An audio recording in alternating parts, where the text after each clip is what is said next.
Shaitanirrajim. Bismillahirrahmanirrahim. Our today topic is reproduction in plants. आज हम discuss करेंगे इसके अल्टरनेटिव टू प्रैक्टिकल क्वेश्चंस। जो आपके पास ईयर है वो है अक्टूबर-नवंबर 2010 का। उसमें जो क्वेश्चन आए हैं about the germinating bean seed, आज हम उसके अल्टरनेटिव टू प्रैक्टिकल क्वेश्चंस करने जा रहे हैं। सबसे पहला क्वेश्चन आपके पास जो आता है वो है explain how the protein is taken from the store in the seed to where it is needed for growth. तो भाई प्रोटीन कहाँ से आया? प्रोटीन यहाँ पर इधर स्टोर होता है कॉटिलीडन में, इसे कॉटिलीडन कहते हैं। सीड के कॉटिलीडन में प्रोटीन स्टोर है और वो प्रोटीन लार्ज मॉलिक्यूल है, आप जानते हैं। It will be broken down in order to digest. तो हर हालत में सीड में एनर्जी देने के लिए इसको टूटना है। It will be broken down, so protease enzyme help करेगा to break down the protein into amino acid. और फिर वो अमाइनो एसिड्स कहाँ जाएंगे? फ्लोएम में चले जाएंगे और वहाँ से कहाँ जाएंगे? इट इज़ ग्रोथ रीजन में जाएंगे, जहाँ जहाँ सीड को ग्रोथ चाहिए, चाहे वो रूट्स बनाना चाहता है, चाहे वो शूट बनाना चाहता है, और वो फ्लोएम के ज़रिए इस प्रोटीन्स को पहुंचाएगा। इस प्रोसेस को हम ट्रांसलोकेशन भी कहते हैं, in which through phloem it will be passes towards the other region of the plant body. हमारा नेक्स्ट क्वेश्चन है अबाउट प्लांट ग्रो। ये वो प्लांट है जो ग्रो करता है जहाँ पर नाइट्रेट्स नहीं है, यानी ये उस सॉइल में जा रहा है जहाँ नाइट्रेट्स नहीं है। तो वो कैसे अपने प्रोटीन्स कैसे एक अनयूजुअल वे से प्रोड्यूस करेगा, आज हमने वो डिस्कस करना है। तो इसके लीव जो हैं वो अट्रैक्ट करते हैं इंसेक्ट्स को, इंसेक्ट्स स्टक हो जाते हैं इसके लीव्स के साथ। ये आप नज़र आ रहा है आपको, इसके लीव्स के साथ इंसेक्ट्स अटैक हो जाते हैं। सेक्रीशंस ऑफ एंजाइम्स होती हैं from the glands on the leaf, ठीक है। लीफ के अंदर ऐसे ग्लैंड्स हैं जिनसे ख़ास किस्म के एंजाइम सेक्रीट होते हैं। अब हमने ये पढ़ना है हाउ दिस, क्वेश्चन है कि how this plant produces protein from the trapped insects. अब ये प्लांट कैसे प्रोड्यूस कर रहा है protein from the trapped insect? ये तो हमने बता दिया कि ग्लैंड्स और एंजाइम रिलीज करता है। तो अब इसका आंसर हम डिस्कस करते हैं। आंसर है कि प्लांट प्रोड्यूस करता है ऐसी सेक्रीशंस जिसमें आपके पास होंगे प्रोटीएज एंजाइम्स, ताकि वो अटैच हो जाएं इंसेक्ट्स की बॉडी के साथ वो एंजाइम्स, और डाइजेस्ट कर सकें इसके कंटेंट को।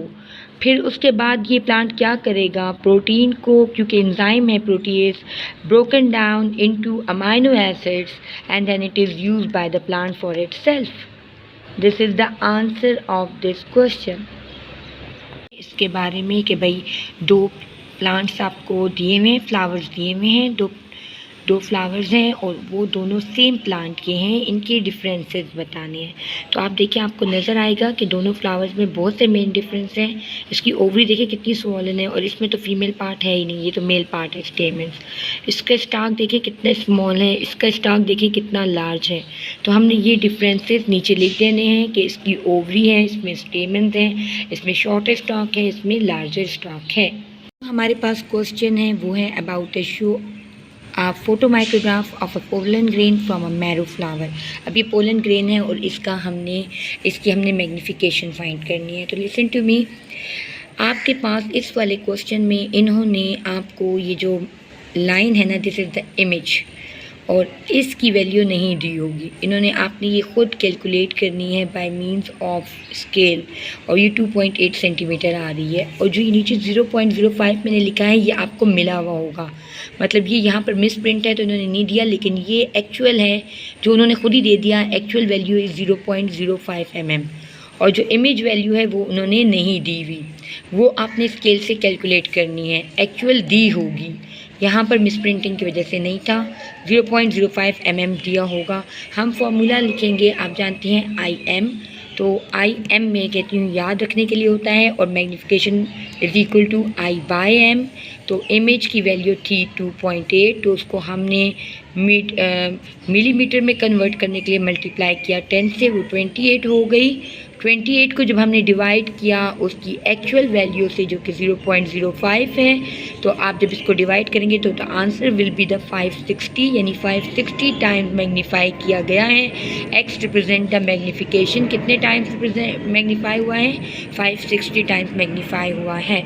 Question is how pollination occurs in marrow. Marrow plant जो हम अभी डिस्कस कर रहे हैं, कोई भी मैरो प्लांट जो हमने बेरी प्लांट का है, क्रॉस पोलिनेशन होगी। क्यों क्रॉस पोलिनेशन होगी? क्योंकि sticky surface of pollen grains attach हो जाएंगे, इसके स्टिकी सरफेस, इसके स्टिकी पोलन ग्रेन्स थे वो अटैच हो जाएंगे बीज की बॉडी या लेग्स के साथ, और जब बीज ट्रैवल करेंगी तो वो पोलन ग्रेन्स अपनी बॉडी के साथ ले जाएंगी दूसरे फ्लावर के स्टिग्मा के पास। ये आपके पास पोलन ग्रेन्स का क्वेश्चन है, जिसमें आपको टाइम के साथ, हर टाइम के साथ डिफरेंट पोलन ग्रेन्स ग्रो हुए बताए गए हैं कि भाई सोल्यूशन है आपके पास, न्यूट्रिएंट सोल्यूशन है और उसमें कैसे ग्रो हुए हैं। ठीक है, तो आपने इनकी पहले लेंथ मेजर कर लेनी है, हर एक की लेंथ आपने मेजर कर ली।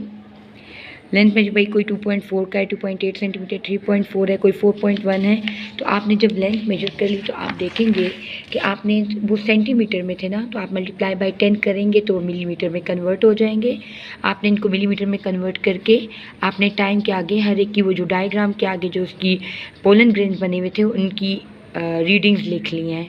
फिर इसके बाद आप इसके मुताबिक ग्राफ प्लॉट करेंगे। हमेशा टाइम जो है वो इंडिपेंडेंट प्रोडक्शन इन प्लांट्स को लेकर आपको ग्राफ का क्वेश्चन दिया गया है। हमेशा टाइम जो होता है, याद रखें, इट इज़ इंडिपेंडेंट और length depend on the time. तो इंडिपेंडेंट जो होता है वो एक्स एक्सिस में आता है, और जो चीज़ इस पर डिपेंड कर रही है वो वाई एक्सिस में आती है। तो लेंथ वाई एक्सिस में आएगी और हमारे पास टाइम जो है वो एक्स एक्सिस में आएगा। फिर आपने स्केल बना लेना है, टाइम की सारे यूनिट्स यहाँ लिख लेने हैं और वाई एक्सिस के यूनिट्स का स्केल यहाँ बनाना है। याद रखें आपने ईच ब्लॉक, यहाँ पर 10 है ना, तो 10 ब्लॉक्स हैं और हर कोई 1 यूनिट के इक्वल है। 1 2 3 4 5 6 7 8 9 10, तो हर कोई 1 यूनिट फॉर ईच ब्लॉक आपने लिया है। लेकिन यहाँ पर जब आपने टाइम लिया है तो आपने ईच ब्लॉक को 2 यूनिट्स लिए हैं, मतलब एक ब्लॉक को मैंने 2 यूनिट्स के इक्वल लिया है, तो ये आपने मेंशन कर लेना है ताकि ऑब्जर्वर को समझ आए, देखने वाले को समझ आए, और वो आपको उसके बाद अपने रीडिंग्स के मुताबिक, जैसे कि ऊपर दी हुई हैं उनके मुताबिक ग्राफ को ड्रा कर लेना है। ट्रेंड पूछा गया है कि पोलन ट्यूब मतलब growth of the pollen tube कैसी थी, तो बता रहे हैं कि भाई फर्स्ट ग्रोथ रेट जो था वो फास्टर था according to the graph, and then it becomes constant, आगे जाकर कांस्टेंट होता जा रहा है। How these pollen tubes are able to grow through the plant tissue in the correct direction towards the ovule, तो भाई ये कैसे करेंगे? They are going towards the hormones present in the ovule। ठीक है, कैसे? Because of the hormones present in the ovule। How these pollen tubes will be grow? Because of the hormones। इसमें आपने अब बताना है कि भाई सेल डिवाइड होते हैं और फॉर्म करते हैं गैमीट्स को। तो क्वेश्चन आपके पास है क्रोमोसोम में कौन सा है और साइटोप्लाज्म कौन सा है। तो आप देखिए क्रोमोसोम जो है वो ये इंटरनल स्ट्रक्चर है और साइटोप्लाज्म सेल का लिक्विड पार्ट है। अगर आपको मेरी वीडियोस अच्छी लगी हो तो इनको सब्सक्राइब करें, लाइक करें और बेल आइकन को प्रेस करें। Thank you so much.